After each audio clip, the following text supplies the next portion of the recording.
far smaller than people would ever think. The Supreme Court justices who ruled against this the policy, striking it down, are they still invited to your State of the Union next week? And will you speak with them? They are invited, barely. I think it's an embarrassment to their families. You want to know the truth. Joining us now is Temadayo Aganga-Williams, former federal prosecutor and former senior investigative counsel for the January 6th Select Committee. There's so much to unpack in Trump's comments there. First of all, he says he only picks the very best people, and so now he's attacking the people that he has picked. It's not anything we haven't seen before. But this is extraordinary, to go after a Supreme Court justice saying that their families should be ashamed of these rulings and effectively attacking them for their legal interpretation of the law. I mean, yeah, it's terrible, but it is part of a consistent pattern. We've heard from years from Trump 1 about the so-called Obama judges, the Democrat judges.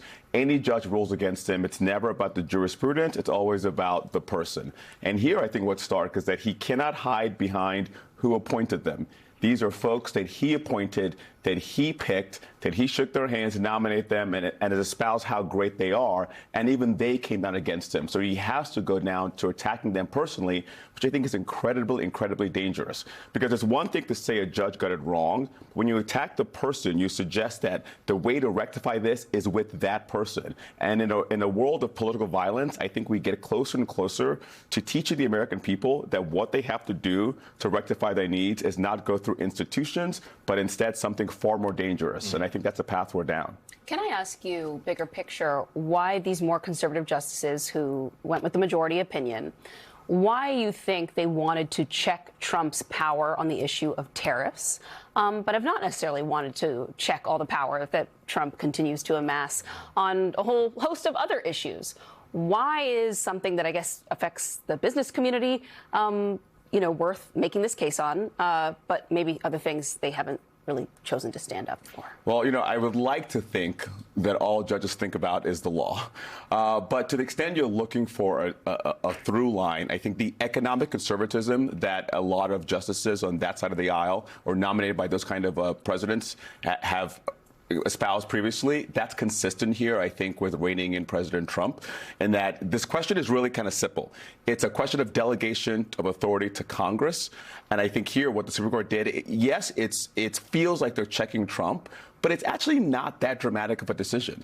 All they've said is that there's a law, Congress can delegate power, but here, it did not do that delegation. That's really all they said. This is not a big slapdown to President Trump.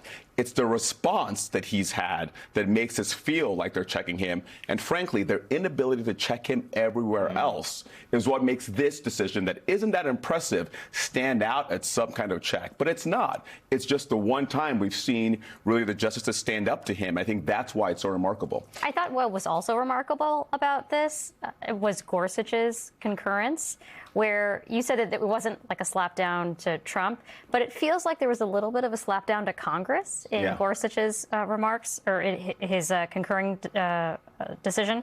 He says, quote, "Yes, legislating can be hard and take time, and yes, it can be tempting to bypass Congress when some pressing problem arises. But the deliberative nature of the legislative process was the whole point of its design. Through that process, the nation can tap the combined wisdom of the people's elected representatives, not just that of one faction or man." What do you make of that comment? I mean, I hear it as kind of a genteel rebuke, not only of the president, but of lawmakers for not